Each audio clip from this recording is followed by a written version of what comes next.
بسم اللہ الرحمن الرحیم۔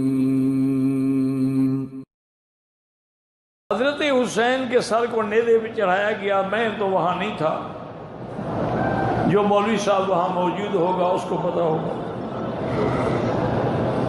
بہرحال مجھے پتہ نہیں۔ پہلی بات یہ ہے کہ مجھے سمجھ نہیں آتی، اب شیعہ کی روایات اور ان کے کثرت سے بیان کرنے سے ہمارے بعض اہل سنت بھی ان کی نقل میں بات کہہ جاتے ہیں۔ پہلے ٹھنڈے دل سے آپ بات کریں کہ جب کرب و بلا کا میدان تھا، ایک طرف یزید کی فوجیں تھیں ابن زیاد کی قیادت میں، اور ایک طرف سیدنا حسین کا مظلوم و مقہور قافلہ تھا جو 72 نفوس مشتمل تھا، جس میں عورتیں اور بچے بھی شامل تھے۔ ٹھنڈے دل سے کعبے میں بیٹھے ہو، اللہ کے گھر میں بیٹھے ہو۔ اب مجھے یہ بتائیں کہ حضرت حسین کی شہادت کے بارے میں جو باتیں ہیں کہ جی شمر نے 3 دفعہ تلوار یوں کھینچی اور 3 دفعہ یوں کھینچی، پھر سر نیزے پہ چڑھایا اور سر سے نیزے پہ قرآن پڑھنا شروع کر دیا، سورۃ یاسین آپ نے پڑھی، یہ روایت آپ کو کس نے کی ہے؟ حضرت حسین کا تو کوئی بچہ ہی نہیں، سارے شہید ہو گئے، صرف زین العابدین ہیں جو بیمار تھے، یا اہل بیت ہے، خواتین ہیں، وہ خیموں میں تھیں۔ یہ روایت کس نے کی ہے؟ اگر یزیدی جماعت میں سے تھا تو اس کی کیا روایت قبول ہے؟ اچھا، اگر وہ یزیدی بھی نہیں تھا، حسینی بھی نہیں تھا، وہ تمہارے آج کل کے رپورٹر کی طرح کیمرہ لے کے کھڑا ہوا تھا کہ میں نیزے کا فوٹو کھینچ لوں، تو وہ کون تھا؟ یہ تو میرا بھائی بالکل 100%، حتیٰ کہ آپ حیران ہوں گے، محدثین تو اتنے محتاط ہیں، وہ کہتے ہیں کہ اگر کسی روایت میں کوفی راوی آ جائے تو 99% تو اس کو جھوٹا سمجھنا، 1% میں بھی شک رکھنا۔ تو اب ان کی روایت کو بیان کیا جائے، یہ تو محض محفل کو گرمانے کے لیے قصے بنائے ہوئے ہیں ذاکروں نے۔ تو ایک مثال مشہور ہے نا جی، ایک ذاکر بیچارہ کہیں پٹھانوں کے علاقے میں پھنس گیا، انہوں نے بلایا اس کو محرم کی مجلس پڑھنے کے لیے پٹھانوں نے۔ اب اس غریب نے جو اس کو آتا تھا، اس نے بڑے بڑے مرثیے بھی پڑھے، بڑے بڑے مظالم یزید کے بیان کیے، لیکن پٹھان چپ کر کے بیٹھے، روتے ہی نہیں۔ اب وہ غریب ڈر گیا، اس نے کہا کہ جب تک مجلس میں یہ لوگ جب تک شیعہ رلائیں نا جی، پیسے نہیں ملتے۔ ان کا سب سے بڑا کامیاب وہی ہوتا ہے جو مجلس کو بھڑکا دے ایک دفعہ، اور مجلس میں ماتم شروع ہو جائے۔ اب اس نے کہا کہ اگر یہ بڑی سخت قوم ہے، ان کو رونا نہ آیا تو مجھے تو پیسے نہیں دیں گے۔ تو آخر میں اس نے میری یہی کہا کہ بھائی کتنا بڑا ظلم ہے کہ یزید ظالم نے حضرت حسین کی فوج کی نسوار بھی بند کر دی۔ اب پٹھانوں کو چوٹ لگی نسوار پر، اچھا نسوار پہنچے بند ہو گیا، اب رونا شروع کر دیا۔ اب کس نے نسوار کھانی تھی اور کس نے بند کرنی تھی؟ مقصد تو رلانا تھا نا، رلا دی۔ اسی طرح ایک ہوتے تھے شمسی، مظفر شمسی، شیعہ کا بہت بڑا لیڈر تھا، عطا اللہ شاہ بخاری کا عاشق تھا۔ شاہ جی رحمۃ اللہ علیہ کے دربار میں ہر قسم کے لوگ ہوتے تھے، کمیونسٹ بھی ہوتے تھے، دہریے بھی ہوتے تھے، شاعر بھی ہوتے تھے، عالم بھی ہوتے تھے، طالب بھی ہوتے تھے، اہل بدعت بھی ہوتے تھے، سب ہوتے تھے۔ شاہ جی مرنج آدمی تھے، ان کی مجلس میں سب بیٹھتے تھے۔ ایک بہت بڑے خطیب تھے، میں نام تو نہیں لکھتا ان کا، بتاتا ان کا، حضرت سے بے تکلفی میں کہنے لگا کہ حضرت میں نے سنا ہے کہ ملتان کے جوتے جو ہیں خود سے بڑے اچھے بنتے ہیں۔ انہوں نے ہاں بھائی ہے تو صحیح، ہم بلا لیتے ہیں کسی کو۔ انہوں نے کسی کو بلایا، کوچی کو، اس نے حضرت کے پاؤں کی پیمائش لے لی. اس نے کہا حضرت ایک دن میں اچھی چیز تو پھر کم سے کم ایک ہفتے میں بنے. انہوں نے کہا ٹھیک ہے میں ہفتے کے بعد آ کے لے لوں گا. جب جانے لگا تو دیکھو حضرت اجازت اگر ہو تو ہمارے اپنے گھر میں گائیں بھی ہیں بھینسیں بھی ہیں, ہم خود اپنا خالص گھی بناتے ہیں. اجازت ہو تو میں آپ کے لیے کچھ گھی لے آؤں.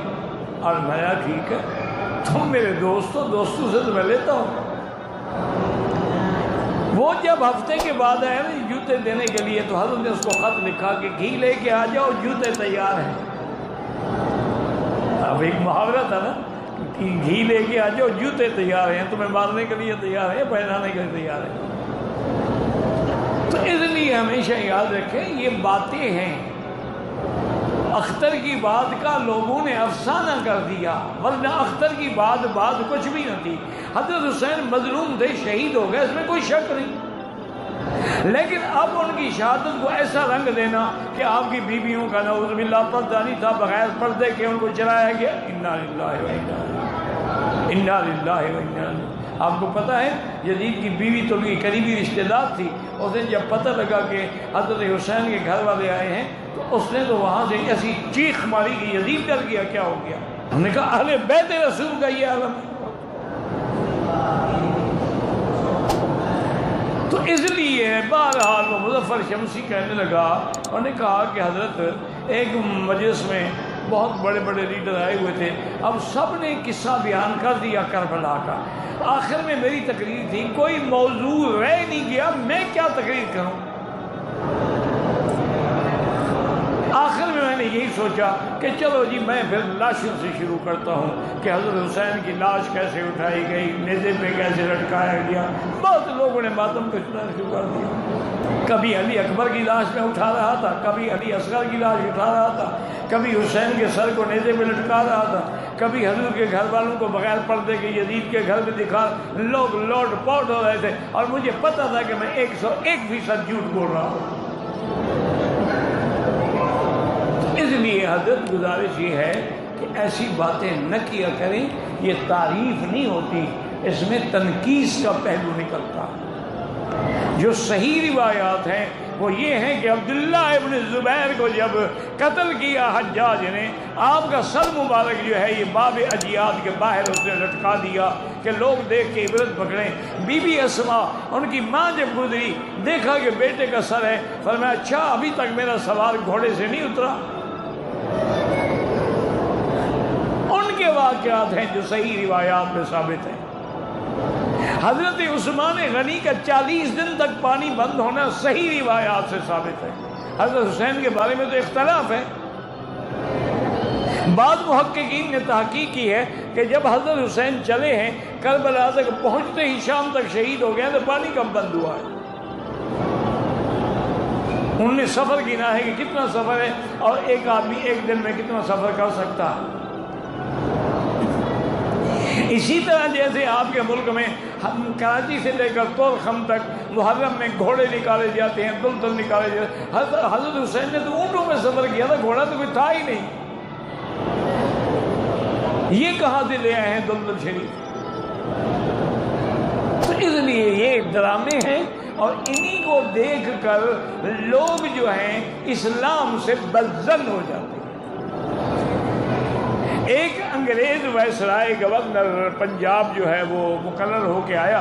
اچھا اتفاق کی بات ہے کہ وہ 10 محرم کا دن تھا. وہ لاہور اسٹیشن پہ جب اترا تو دیکھا کہ لوگوں نے کالے لباس پہنے ہوئے ہیں اور زنجیریں مار رہے ہیں, مٹیاں سر پہ ڈال رہے ہیں اور سینے پہ تھپڑ مار رہے ہیں, منہ پہ تھپڑ مار رہے ہیں. وہ غریب ڈر گیا.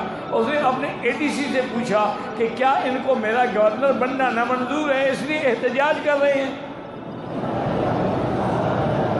اس نے کہا نہیں حضرت, یہ آپ کے گورنر بننے کا مسئلہ نہیں ہے, یہ تو اپنے ہیرو حضرت حسین کا ماتم کر رہے ہیں. انہوں نے کہا اچھا کب شہید ہوئے؟ انہوں نے کہا حضرت وہ تو 1200 سال سے بھی زیادہ گزر گئے. انہوں نے کہا ان کو آج خبر پہنچی, یہ آج جو ماتم منا رہے ہیں. انہوں نے کہا حضرت نہیں خبر تو ہے بس. انہوں نے کہا پھر اس قوم کو کبھی اقتدار بھی نہیں ہوگا, یہ ہمیشہ اسی طرح مار کھاتے رہیں گے. کہ جن کو اپنا ہیرو بھی کہتے ہیں پھر اس کا ماتم بھی کرتے ہیں۔ جب حسین شہید ہے تو شہید تو زندہ ہوتا ہے، زندہ ہوتا ہے اسلام ہر کربلا کے بعد۔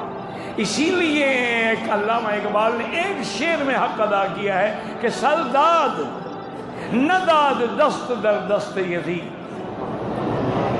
کہ حسین نے گردن تو کٹا دی لیکن ہاتھ کسی فاسق کے ہاتھ میں نہیں رکھا۔ سرداد نداد دست در دست یزید، حقا کہ بنا الہ الہ حسن حسین، اللہ کی توحید پہ عمل کر کے دکھلا دیا کہ ہم اللہ کو ماننے والے ہیں، باطل کے آگے کبھی نہیں جھک سکتے۔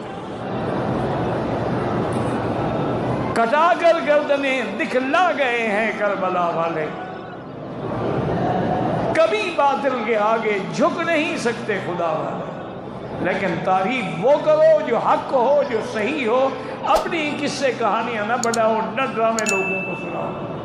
اگر کسی مولوی صاحب نے کہا ہے تو میں اس سے یعنی ریکویسٹ کرتا ہوں کہ ایسی کچی باتیں نہ بیان کیا کریں جس سے اہل سنت کو نقصان ہوتا ہے اور شیعہ کو فائدہ ہوتا ہے۔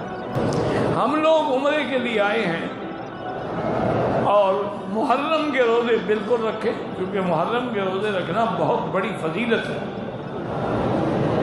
محرم جو ہے اس کو اللہ کا مہینہ کہا جاتا ہے، شہر اللہ المحرم، اور اس کے ایک روزے کی فضیلت اتنا ہے کہ 10ویں کا روزہ رکھو تو 1 سال کے گناہ معاف ہو جاتے ہیں۔ لیکن افضل یہی ہے کہ 9 اور 10 رکھو، یا کوئی 9 نہیں رکھ سکا تو پھر 10 اور 11 رکھے۔ سومو یومن قبلہ او یومن بعدہ، یا ایک دن پہلے رکھو ایک دن بعد، تاکہ یہود سے مشابہت نہ ہو جائے، یعنی تشابہ نہ ہو۔ اصل میں عاشورے کا روزہ بھی یہودی رکھتے تھے،